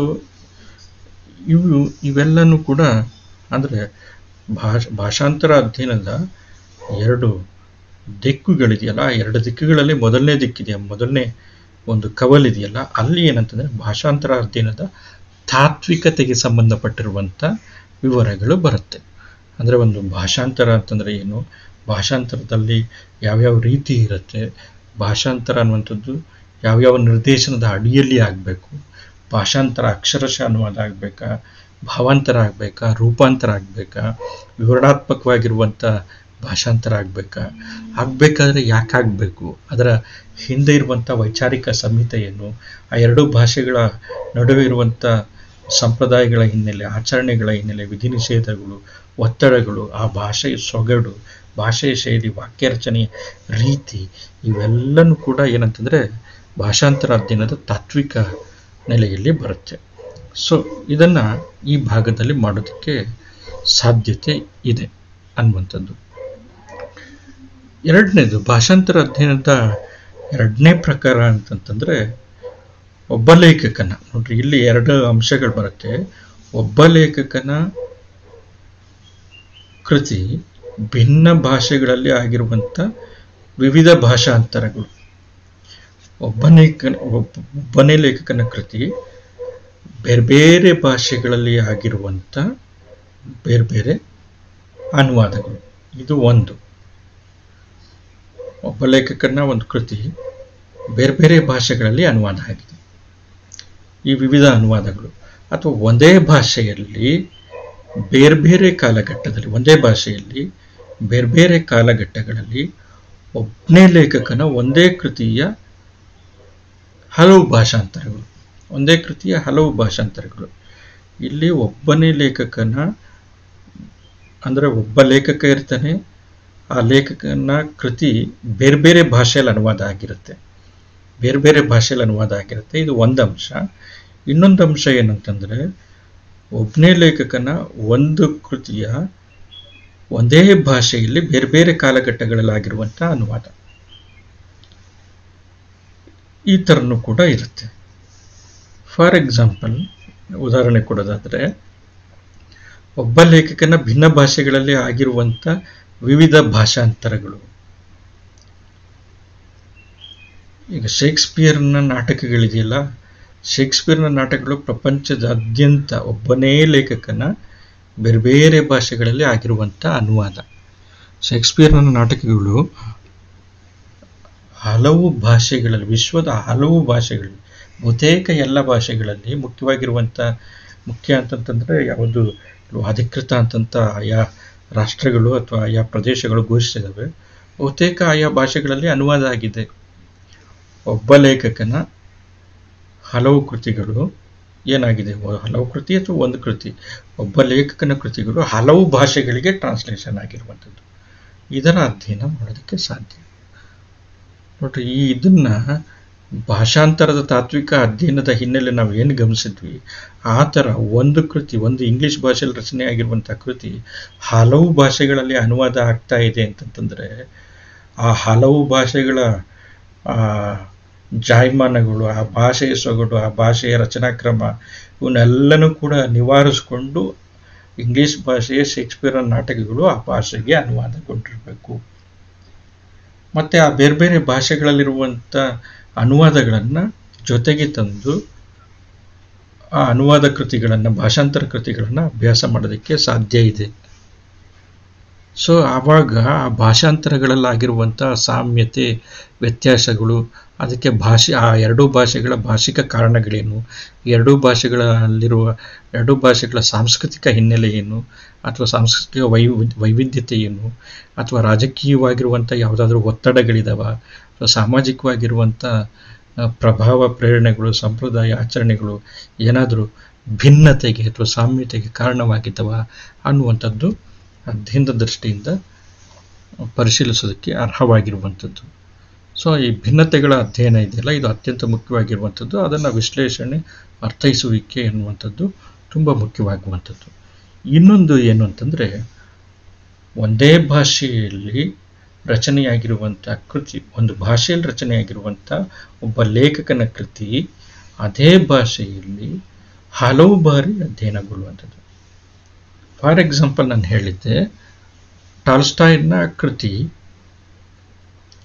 ಲಿಯೋ ಟಾಲ್ಸ್ಟಾಯ್ ರಷ್ಯಾದ ಮಹಾನ್ ಲೇಖಕ, ರಷ್ಯಾದ ಅಂತಂತ ಯಾಕೆ ವಿಶ್ವದ ಮಹಾನ್ ಲೇಖಕನಾಗಿರುವಂಥ ಲಿಯೋ ಟಾಲ್ಸ್ಟಾಯ್, ರಷ್ಯನ್ ಪ್ರೊನೌನ್ಸಿಯೇಷನಲ್ಲಿ ಲೆವ್ ತೋಲ್ಸ್ಟೋಯ್ ಅಂತಂದ್ಬಿಟ್ಟು ಆ್ಯಕ್ಚುಲಿ ಸರಿಯಾಗಿರುವಂಥ ಪ್ರೊನೌನ್ಸಿಯೇಷನ್ ಅಂತಂತ ಹೇಳ್ತಾರೆ, ಲೆವ್ ತೋಲ್ಸ್ಟೋಯ್ ಅಂತಂದ್ಬಿಟ್ಟು. ಇಂಗ್ಲೀಷ್ನಲ್ಲಿ ನಾವು ಲಿಯೋ ಟಾಲ್ಸ್ಟಾಯ್ ಅಂತ ನಾವು ಕರಿತೀವಿ. ಇಂಗ್ಲೀಷ್ ಅನುವಾದದ ಮುಖಾಂತರ ನಾವು ಕನ್ನಡದಲ್ಲಿ ನಾವು ಅರ್ಥ ಮಾಡ್ಕೊಂಡಿರೋದ್ರಿಂದ ಲಿಯೋ ಟಾಲ್ಸ್ಟಾಯ್ನ ವಾರ್ ಅಂಡ್ ಪೀಸ್ ಅನ್ನುವಂಥದ್ದು ಕನ್ನಡದಲ್ಲಿ ಎರಡು ಸತಿ ಅನುವಾದ ಆಗಿದೆ. ಈಗಾಗಲೇ ಹಿಂದೆ ನಾನು ಪ್ರಸ್ತಾಪ ಮಾಡಿದ್ದೆ. ದೇ ಜವರೇಗೌಡರು ಮಾಡಿರುವಂಥ ಒಂದು ಅನುವಾದ 3 ಸಂಪುಟಗಳದ್ದು. ಇತ್ತೀಚೆಗೆ ಕುವೆಂಪು ಭಾಷಾ ಭಾರತಿ ಪ್ರಾಧಿಕಾರದಿಂದ OL ನಾಗಭೂಷಣ ಸ್ವಾಮಿ ಎನ್ನುವಂಥ ಅತ್ಯಂತ ಶ್ರೇಷ್ಠ ಅನುವಾದಕಾರರು ಮಾಡಿರುವಂಥ ಅನುವಾದ ಯುದ್ಧ ಮತ್ತು ಶಾಂತಿ ಅಂತ 2 ಸಂಪುಟಗಳಲ್ಲಿರುವಂಥದ್ದು. ನವೋದಯ ಕಾಲಘಟ್ಟದ ಸಂದರ್ಭದಲ್ಲಿ ದೇ ಜವರೇಗೌಡರು ಮಾಡಿರುವಂಥ ಅನುವಾದ ಇವತ್ತು ಸ್ವಲ್ಪ ಸರಳವಾಗಿ ಓದಿಸ್ಕೊಂಡು ಹೋಗುವಂಥದ್ದು ಕಷ್ಟ ಇದೆ. ಕುವೆಂಪುವಿನಿಂದ ತುಂಬ ಇನ್ಫ್ಲೂಯೆನ್ಸ್ಡ್ ಆಗಿದ್ದಂಥ, ಪ್ರಭಾವಿತರಾಗಿದ್ದಂಥ ಉತ್ತಮ ಲೇಖಕರಾಗಿರುವಂಥ ಜವರೇಗೌಡರು ಕುವೆಂಪು ಅವರು ಬಳಸಿರುವಂಥ ಭಾಷೆಯ ನುಡಿಗಟ್ಟುಗಳನ್ನು, ಸಮಾಸಯುಕ್ತ ಪದಗಳನ್ನೇ ಅಲ್ಲೂ ಕೂಡ ಬಳಸ್ತಾ ಹೋಗ್ತಾರೆ. ಸೊ ಹಾಗಾಗಿ ಆ ಕಾದಂಬರಿ ಸರಳವಾಗಿ ಓದಿಸ್ಕೊಂಡು ಹೋಗೋಣ. ಈಗ ಫಾರ್ ಎಕ್ಸಾಂಪಲ್ ಹಲೋ ಅನ್ನುವಂಥ ಒಂದು ಶಬ್ದ ಈಗ ರಷ್ಯನ್ ಭಾಷೆಯಲ್ಲಿ ರಚನೆಯಾಗಿರುವಂಥ ಟಾಲ್ಸ್ಟಾಯ್ನ ಯುದ್ಧ ಮತ್ತು ಶಾಂತಿ ಅನ್ನುವಂಥ ಕೃತಿ ಇಂಗ್ಲೀಷ್ಗೆ ಹೋಗಿ ಇಂಗ್ಲೀಷ್ನಲ್ಲಿ ಅನುವಾದಗೊಂಡಿದೆ. ಇಂಗ್ಲೀಷ್ನ ಆ ಕೃತಿಗಳನ್ನು ಓದ್ಬಿಟ್ಟು ಜವರೇಗೌಡರು ಅನುವಾದ ಮಾಡಿದ್ದಾರೆ. ಇವನ್ OL ನಾಗಭೂಷಣ ಸ್ವಾಮಿನೂ ಕೂಡ ಅನುವಾದ ಮಾಡಿರುವಂಥದ್ದು. ಹಲೋ ಅಂತಂತ ಬಂತು ಒಂದು ವರ್ಡ್. ಟ್ರಾನ್ಸ್ಲೇಷನ್ ಹೆಂಗೆ ಮಾಡೋದು? ಸ್ವಸ್ತಿಪಾನ ಜವರೇಗೌಡರು ಮಾಡೋದು. ಸ್ವಸ್ತಿಪಾನ, ಸ್ವಸ್ತಿ ನಮಗೀಗ ಅರ್ಥನೇ ಆಗಲ್ಲ. ಸ್ವಸ್ತಿ ಅಂತಂದ್ರೆ ಏನಂತ ಡಿಕ್ಷನರಿ ನೋಡಬೇಕಾಗುತ್ತೆ. ಸೊ ಹಾಗಾಗಿ ಏನಂತಂತಂದ್ರೆ ಅದೇ OL ನಾಗಭೂಷಣ ಸ್ವಾಮಿ ಹಲೋ ಅಂತಾನೆ ಬರೀತಾರೆ ಕನ್ನಡದಲ್ಲಿ, ಹಲೋ ಅಂತಂದ್ಬಿಟ್ಟು. ಸೊ ಇದು ನಮ್ಗೆ ಹೆಚ್ಚು ಅರ್ಥ ಅನ್ಸುತ್ತೆ, ಸರಳ ಅಂತಂತ ಅನ್ಸುತ್ತೆ. ಸರಳವಾಗಿರುವಂಥ ನಾವು ಮಾತಾಡುವಂಥ ರೀತಿಯಲ್ಲಿ ಈ ಅನುವಾದ ಇದೆ. ಅದು ಏನಂತಂದರೆ ಸಮಾಸ ಭೂಯಿಷ್ಠವಾಗಿ ಸಂಸ್ಕೃತ ಪದಗಳಿಂದ ಕೂಡಿದ್ದು ಮತ್ತು ಈ ಥರದ ಕೆಲವೊಂದು ಪದಗಳು ನಮಗೆ ಗೊತ್ತಾಗದೇ ಇರುವಂಥದ್ದು, ಡಿಕ್ಷನರಿ ನೋಡುವಂಥ ಸಂದರ್ಭ ಮತ್ತೆ ಒದಗಿ ಬರುವಂಥ ಅನುವಾದ. ಆ ಸಂದರ್ಭದಲ್ಲಿ ಏನೂ ಅನುವಾದ ಇಲ್ಲದೇ ಇದ್ದಂಥ ಸಂದರ್ಭದಲ್ಲಿ ಅದು ಅನಿವಾರ್ಯ ಆಗಿತ್ತು. ಆದರೆ ಇವತ್ತಿನ ಸಂದರ್ಭದಲ್ಲಿ ಇವು ಅನುವಾದಗಳಿದ್ದಂಥ ಸಂದರ್ಭದಲ್ಲಿ ಅನುವಾದವನ್ನು ಸುಧಾರಿಸ್ಕೊಳ್ಳೋದಕ್ಕೆ ಸಾಧ್ಯ ಇದೆ. ಮುಂದೆ OL ನಾಗಭೂಷಣ ಸ್ವಾಮಿ ಅನುವಾದವನ್ನು ಕೂಡ ಮುಂದೆ ಯಾರಾದರೂ ಸುಧಾರಿಸುವುದಕ್ಕೆ ಸಾಧ್ಯ, ಹೊಸ ಅನುವಾದಗಳು ಬರ್ಬೋದು. ಸೊ ಹಾಗಾಗಿ ಏನಂತಂದರೆ ಒಬ್ಬನೇ ಲೇಖಕನ ಅಂದರೆ ಒಂದು ಭಾಷೆಯಲ್ಲಿ ರಚನೆಯಾಗಿರುವಂಥ ಒಂದೇ ಭಾಷೆಯಲ್ಲಿ ರಚನೆಯಾಗಿರುವಂಥ ವಿವಿಧ ಕಾಲಘಟ್ಟಗಳಲ್ಲಿ ಒಬ್ಬನೇ ಲೇಖಕನ ಒಂದೇ ಕೃತಿಯ ಭಾಷಾಂತರಗಳ ಅಧ್ಯಯನ, ಒಂದೇ ಭಾಷೆಯಲ್ಲಿ ರಚನೆಯಾಗಿರುವಂಥದ್ದು, ರಷ್ಯನ್ ಭಾಷೆಯಲ್ಲಿ ರಚನೆಯಾಗಿರುವಂಥದ್ದು, ಅದರ ವಿವಿಧ ಕಾಲಘಟ್ಟಗಳ ಅಧ್ಯಯನ, ಅದರ ಅನುವಾದಗಳ, ಅದರ ಭಾಷಾಂತರಗಳ ವಿವಿಧ ಕಾಲಘಟ್ಟಗಳ ಅಧ್ಯಯನ. ಜವರೇಗೌಡರು ನವೋದಯದ ಸಂದರ್ಭದಲ್ಲಿ 20ನೇ ಶತಮಾನದಲ್ಲಿ, OL ನಾಗಭೂಷಣರು 21ನೇ ಶತಮಾನದಲ್ಲಿ ಮಾಡಿರುವಂಥ ಅನುವಾದ. ಸುಮಾರೊಂದು 60-70 ವರ್ಷಗಳ ಅಂತರ ಇದೆ. ಸೊ ಈ ಅನುವಾದ ಇದೆಯಲ್ಲ, ಈ ಅನುವಾದ ಏನು ಮಾಡುತ್ತೆ ಅಂತಂತಂದರೆ ಈ ಅನುವಾದಗಳ ಹೋಲಿಕೆಗೆ, ಭಿನ್ನತೆಗೆ, ಈ ಸಾಂಸ್ಕೃತಿಕವಾಗಿ ಆ ಕಾಲಘಟ್ಟಗಳಲ್ಲಾಗಿರುವಂಥ ಅದೇ ಭಾಷೆಯ ಭಾಷಿಕ ವ್ಯತ್ಯಾಸಕ್ಕೆ, ಅದೇ ಭಾಷೆಯ ಭಾಷಿಕ ಜಾಯಮಾನದಲ್ಲಾಗಿರುವಂಥ ಬದಲಾವಣೆಗೆ ಇದೆಲ್ಲನೂ ಕೂಡ ಅಧ್ಯಯನಕ್ಕೆ ಒಳಪಡಿಸೋದಕ್ಕೆ ಸಾಧ್ಯ ಆಗುತ್ತೆ. ಅದರಲ್ಲಿ ಅಂದರೆ ಆ ಭಾಷಾಂತರಗಳು, ಈಗ ಕನ್ನಡದಲ್ಲೇ ಈಗ ಒಂದು ಭಾಷೆಯ ಕೃತಿ ರಷ್ಯಾ ಅಥವಾ ಇಂಗ್ಲೀಷ್ನ ಮುಖಾಂತರ ಬಂದಿರುವಂಥ ಟಾಲ್ಸ್ಟಾಯ್ನ ಕೃತಿ ಕನ್ನಡದಲ್ಲಿ ಒಂದೇ ಕಾಲದಲ್ಲಿ ಅಂದರೆ ಒಂದೇ ಭಾಷೆಯಲ್ಲಿ, ಕನ್ನಡದ ಭಾಷೆಯಲ್ಲಿ 2 ಕಾಲಘಟ್ಟದಲ್ಲಿ ಇದು ಟ್ರಾನ್ಸ್ಲೇಷನ್ ಆಗಿದೆ ಅಥವಾ ಭಾಷಾಂತರ ಆಗಿದೆ. ಸೊ ಈ ಸಂದರ್ಭದಲ್ಲಿ ಆಗಿರುವಂಥ ಬದಲಾವಣೆಗಳೇನು, ಸಮಾನತೆ ಏನು, ವ್ಯತ್ಯಾಸ ಏನು, ಅದು ಯಾಕಾಗಿದೆ, ಅದರ ಹಿಂದೆ ಇರುವಂಥ ಸಾಂಸ್ಕೃತಿಕವಾಗಿರುವಂಥ ಕಾರಣಗಳು ಅಥವಾ ಒತ್ತಡ ಏನು ಅನ್ನುವಂಥದ್ದು ಇದೆಯಲ್ಲ, ಇದರ ಮೇಲೆ ಒತ್ತು ಹೆಚ್ಚು ಬೀಳುತ್ತೆ. ಸೊ ಹಾಗಾಗಿ ಸಮಾನವಾಗಿರುವಂಥ ಅಂಶಗಳನ್ನು ನೋಡ್ತೀವಿ ಭಾಷಾಂತರದಲ್ಲಿ, ಮತ್ತು ಭಿನ್ನತೆಯ ಅಂಶಗಳನ್ನು ನೋಡ್ತೀವಿ. ಭಿನ್ನತೆಯ ಅಂಶಗಳು ಹೆಚ್ಚು ಮುಖ್ಯ ಆಗುತ್ತೆ. ಯಾಕೆ ಅಂತಂತಂದರೆ ಈ ಭಿನ್ನತೆಯ ಅಂಶಗಳ ಮುಖಾಂತರ ಏನಾಗುತ್ತೆ ಅಂತಂದರೆ ಆ ಕಾಲಘಟ್ಟಗಳ ಅಂತರದಲ್ಲಾಗಿರುವಂಥ ಸಾಂಸ್ಕೃತಿಕ ವಿದ್ಯಮಾನಗಳ ಬದಲಾವಣೆ, ಸಾಮಾಜಿಕ ವಿದ್ಯಮಾನಗಳ ಬದಲಾವಣೆ, ಅಥವಾ ಕೃತಿಕಾರರ ಮನೋಧರ್ಮ ಮತ್ತು ಅದರ ಹಿನ್ನೆಲೆಯಲ್ಲಿರುವಂಥ ವೈಚಾರಿಕ ಸಂಹಿತೆಗಳು, ವೈಚಾರಿಕ ಪ್ರಭಾವಗಳು ಏನೇನಾಗಿದೆ ಅನ್ನುವಂಥದ್ದನ್ನು ವಿಶ್ಲೇಷಣೆ ಮಾಡಿ ಅರ್ಥಕೊಳ್ಳೋದಕ್ಕೆ ನಮಗೆ ಸಾಧ್ಯ ಆಗುತ್ತೆ ಅನ್ನುವಂಥದ್ದು. ಸೊ ಇದು ಮತ್ತು ಅದೇ ಥರ ಒಬ್ಬನೇ ಲೇಖಕನ ಕೃತಿಯ ಹಲವಾರು ಅನುವಾದಗಳಿಗೆ ಇನ್ನೊಂದು ಉದಾಹರಣೆ ಕೊಡೋದಾದರೆ ಕಾಳಿದಾಸನ ಅಭಿಜ್ಞಾನ ಶಾಕುಂತಲ. ಕಾಳಿದಾಸನ ಶಾಕುಂತಲ ಅಂತೂ ವಿಶ್ವದ ಅನೇಕ ಪ್ರಮುಖ ಭಾಷೆಗಳಿಗೆ ಅನುವಾದ ಆಗಿದೆ. ಆದರೆ ಯಾವ ಅನುವಾದನೂ ಕೂಡ ಏಕರೂಪ ಅಲ್ಲ. ಸೊ ಹಾಗಾಗಿ ಏನು ಅಂತಂತಂದರೆ ಅದರ ಅನುವಾದಗಳು ಅನೇಕ ಇದ್ರು. ಕಾಳಿದಾಸನ ಅಭಿಜ್ಞಾನ ಶಾಕುಂತಲದ ಸಂಸ್ಕೃತದಲ್ಲಿರುವಂಥದ್ದು ಕಾಳಿದಾಸನ ಅಭಿಜ್ಞಾನ ಶಾಕುಂತಲ. ಅದರ ಅನುವಾದಗಳು ಅನೇಕ ಭಾಷೆಗಳಿಗೆ ಬಂದಿದ್ರೂ ಕೂಡ ಅದು ಕನ್ನಡದಲ್ಲಿ ಬಂದಿದ್ದೆ. ನಾನು ಹೇಳಿದ್ದೆ, ಬಸವಪ್ಪ ಶಾಸ್ತ್ರಿಗಳು ಅದನ್ನು ಅಭಿಜ್ಞಾನ ಶಾಕುಂತಲದ ಹೆಸರಿನಲ್ಲಿ ತಂದಿದ್ದಾರೆ, ಮತ್ತು ಎಸ್ ವಿ ಪರಮೇಶ್ವರ ಭಟ್ರು ಕೂಡ ತಂದಿದ್ದಾರೆ. ಬಸವಪ್ಪ ಶಾಸ್ತ್ರಿಗಳು ತಂದಿರುವಂಥದ್ದು ಅದನ್ನು ಹಳೆಗನ್ನಡದಲ್ಲಿ ತಂದಿದ್ದಾರೆ. ಎಸ್ ವಿ ಪರಮೇಶ್ವರ ಭಟ್ರು ತಂದಿರುವಂಥದ್ದು ಹೊಸಗನ್ನಡದಲ್ಲಿ ತಂದಿದ್ದಾರೆ. ಮೈಸೂರು ಒಡೆಯರ ಆಸ್ಥಾನದಲ್ಲಿ ಆಸ್ಥಾನ ವಿದ್ವಾಂಸರಾಗಿದ್ದಂಥ ಬಸವಪ್ಪ ಶಾಸ್ತ್ರಿಗಳು ಹಳೆಗನ್ನಡದಲ್ಲಿ ತಂದುಬಿಟ್ಟು ಅಭಿಜಾತ ಪರಂಪರೆಯನ್ನು, ಅದರಲ್ಲೂ ಕೂಡ ಕಾಳಿದಾಸನನ್ನು ಅನುವಾದ ಮಾಡೋದು ಅಂತಂತಂದರೆ ಸುಲಭ ಅಲ್ಲ. ಅದು ಆ ಜಗತ್ಪ್ರಸಿದ್ಧನಾಗಿರುವಂಥ ಕವಿಯ ಅನುವಾದ ಅಂತಂತಂದರೆ ಅದಕ್ಕೆ ಗಂಭೀರವಾಗಿರುವಂಥ ಭಾಷೆ ಇರಬೇಕು, ಮತ್ತು ಅದಕ್ಕೊಂದು ತುಂಬ ಪ್ರೌಢಿಮೆ ಮತ್ತು ಪ್ರಬುದ್ಧತೆ ಬೇಕು ಅನ್ನುವಂಥದ್ದು. ಸೊ ಇವೆಲ್ಲನೂ ಕೂಡ ಕೆಲಸ ಮಾಡೋಕ್ಕೆ ಶುರು ಮಾಡುತ್ತೆ. ಹಳೆಗನ್ನಡ ರೂಪದಲ್ಲಿ ಬರೀತಾರೆ. ವೃತ್ತಗಳೆಲ್ಲ ಇದ್ದಾವೆ. ಹಳೆಗನ್ನಡದ ಗದ್ಯ ಇದೆ ಅದರಲ್ಲಿ ಬಸವಪ್ಪ ಶಾಸ್ತ್ರಿಗಳ ಅನುವಾದದಲ್ಲಿ. ಕಾಳಿದಾಸನ ಸಂಸ್ಕೃತ ಕೃತಿ ಕನ್ನಡದಲ್ಲಾಗಿರುವಂಥ ಅನುವಾದ. ಅದೇ ಕನ್ನಡದಲ್ಲಿ ಎಸ್ ವಿ ಪರಮೇಶ್ವರ ಭಟ್ರು ಅನುವಾದ ಮಾಡ್ತಾರೆ ಕಾಳಿದಾಸನ ಶಾಕುಂತಲವನ್ನು ಹೊಸಗನ್ನಡದ ರೂಪದಲ್ಲಿದೆ. ಆ ಪದ್ಯಗಳು ಹೊಸಗನ್ನಡದಲ್ಲೇ ಇದೆ. ಸೊ ಸುಲಭವಾಗಿ ಓದಿಸ್ಕೊಂಡು ಹೋಗುತ್ತೆ ಆ ಕೃತಿ. ಸೊ ಹಾಗಾಗಿ ಏನಂತಂದರೆ ಕನ್ನಡದಲ್ಲಿ, ಇಂಗ್ಲೀಷ್ನಲ್ಲಿ, ಬೇರೆ ಬೇರೆ ಭಾಷೆಗಳಲ್ಲಿ ಬೇರೆ ಬೇರೆ ಕಾಲಘಟ್ಟಗಳಲ್ಲಿ ಬಂದಿದೆ. ಆದರೆ ಯಾವ ಭಾಷಾಂತರನೂ ಕೂಡ ಸಮಾನ ಅಲ್ಲ. ಯಾಕೆ ಅಂತಂದರೆ ಮೂಲ ಒಂದೇ, ಕಾಳಿದಾಸನ ಅಭಿಜ್ಞಾನ ಶಾಕುಂತಲನೇ. ಆದರೆ ಸಂಪೂರ್ಣವಾಗಿ ಯಾವ ಭಾಷಾಂತರನೂ ಕೂಡ ಸಮಾನವಾಗಿರೋದಿಲ್ಲ. ಅಕ್ಷರಶಃ ಅನುವಾದ ಮಾಡಿದ್ರೂ ಸಮಾನ ಆಗಲ್ಲ.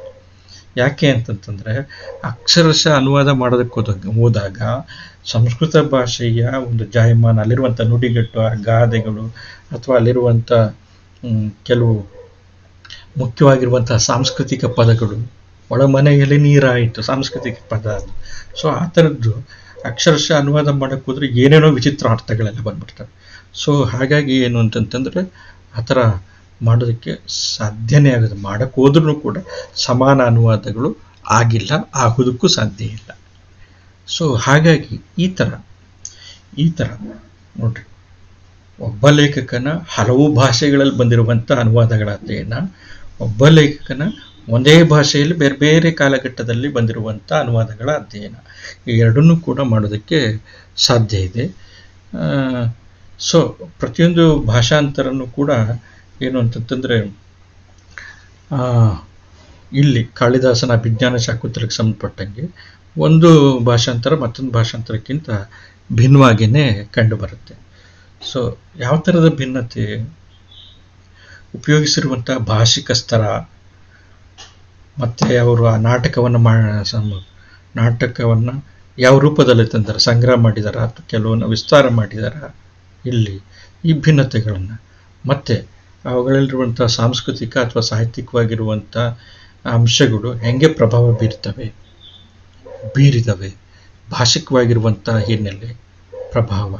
ನೋಡಿ, ಬಸವಪ್ಪ ಶಾಸ್ತ್ರಿಗಿರುವಂಥ ಸಾಂಸ್ಕೃತಿಕ ಹಿನ್ನೆಲೆ, ಬೌದ್ಧಿಕ ಹಿನ್ನೆಲೆ, ಮತ್ತು ಒಂದು ಪಾರಿಸರಿಕ ಹಿನ್ನೆಲೆ ಇದೆಯಲ್ಲ, ರಾಜಪ್ರಭುತ್ವದ್ದು, ರಾಜಾಶ್ರಯದ್ದು, ಅಲ್ಲಿ ಅನುವಾದ ಅತ್ಯಂತ ಪ್ರೌಢವಾಗಿ ಬಂದ್ಬಿಟ್ಟಿದೆ. ಆದರೆ ಎಸ್ ವಿ ಪರಮೇಶ್ವರ ಭಟ್ರು ಪ್ರಜಾಸತ್ತಾತ್ಮಕ ನೆಲೆಯಲ್ಲಿ ಪ್ರಜಾಪ್ರಭುತ್ವದ ವ್ಯವಸ್ಥೆಯಲ್ಲಿ ಬರೀತಾರೆ.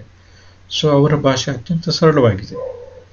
ಅವರ ಸಾಂಸ್ಕೃತಿಕ ಹಿನ್ನೆಲೆ, ಅವ್ರಿಗಿರುವಂಥ ಆ ಸಂದರ್ಭದ ಬೌದ್ಧಿಕವಾಗಿರುವಂಥ ಚಿಂತನೆ, ವೈಚಾರಿಕವಾಗಿರುವಂಥ ಆಲೋಚನೆ, ಅವ್ರಿಗಿರುವಂಥ ಒಂದು ಜ್ಞಾನ ಶಿಸ್ತುಗಳ ಪರಿಚಯ, ಇವೆಲ್ಲದರ ಒಟ್ಟು ಒಂದು ಆ ಬೌದ್ಧಿಕತೆಯ ಹಿನ್ನೆಲೆಯಲ್ಲಿ ಏನು ಮಾಡ್ತಾರೆ ಅಂತಂತಂದರೆ, ಅಥವಾ ಸಾಂಸ್ಕೃತಿಕ ಹಿನ್ನೆಲೆಯಲ್ಲಿ ಕಾಳಿದಾಸನ ಕೃತಿ ಜೊತೆ ಅನುಸಂಧಾನ ಮಾಡಿ ಅವರೊಂದು ಭಾಷೆಯನ್ನು ಆಯ್ದುಕೊಳ್ತಾರೆ. ಹೊಸಗನ್ನಡದ ಭಾಷೆಯಲ್ಲಿ ಸರಳವಾಗಿ ಅದನ್ನು ಬರೆಯೋದಕ್ಕೆ ಹೋಗ್ತಾರೆ. ಸೊ ಇವೆಲ್ಲ ಸಾಂಸ್ಕೃತಿಕ ಒಳನೋಟಗಳು, ಸಾಹಿತ್ಯಿಕ ಒಳನೋಟಗಳನ್ನು ಈ ಭಾಷಾಂತರದ ಅಧ್ಯಯನದ ಮುಖಾಂತರ ಮಾಡೋದಕ್ಕೆ ಸಾಧ್ಯ ಇದೆ ಅನ್ನುವಂಥದ್ದು. ಹೀಗೆ ಇಷ್ಟು ಭಾಷಾಂತರ ಅಧ್ಯಯನಕ್ಕೆ ಸಂಬಂಧಪಟ್ಟಂಗೆ ಇಷ್ಟು ವಿಷಯಗಳು. ಪ್ರಿಯ ವಿದ್ಯಾರ್ಥಿಗಳೇ, ಇದು ನಿಮ್ಗೆ ಅರ್ಥ ಆಗಿದೆ ಅಂತ ಅಂದ್ಕೊಂಡಿದ್ದೀನಿ. ಅರ್ಥ ಆಗಿಲ್ಲ ಅಂತಂದರೆ ಇನ್ನೊಂದು ಸತಿ ನೋಡಿ ವಿಡಿಯೋವನ್ನು ಅರ್ಥ ಮಾಡ್ಕೊಳ್ಳೋದಕ್ಕೆ ಪ್ರಯತ್ನ ಪಡಿ. ಇನ್ ಕೇಸ್ ಏನಾದರೂ ಸಮಸ್ಯೆಗಳಿದ್ದಂಥ ಸಂದರ್ಭದಲ್ಲಿ ನನ್ನನ್ನು ಸಂಪರ್ಕಿಸಿ. ಎಲ್ಲರಿಗೂ ಕೂಡ ಒಳ್ಳೆಯದಾಗಲಿ. ಇದನ್ನು ಹೇಳೋದಕ್ಕಿಂತ ಮುಂಚೆ ನಾನು ಹೇಳಬೇಕಾಗಿರುವಂಥ ಮಾತು, ಇವತ್ತಿನ ಪರಿಸ್ಥಿತಿ ನಿಮಗೆ ಗೊತ್ತಿದೆ. ನೀವು ನ್ಯೂಸ್ ಪೇಪರ್ ಓದ್ತಾ ಇದ್ದೀರಾ, ಟಿ ವಿ ನೋಡ್ತಾ ಇದ್ದೀರಾ. ಸೊ ಹಾಗಾಗಿ ಇವತ್ತಿನ ಪರಿಸ್ಥಿತಿಯ ಗಂಭೀರತೆ ನಿಮ್ಗೆ ಅರಿವಾಗಿದೆ.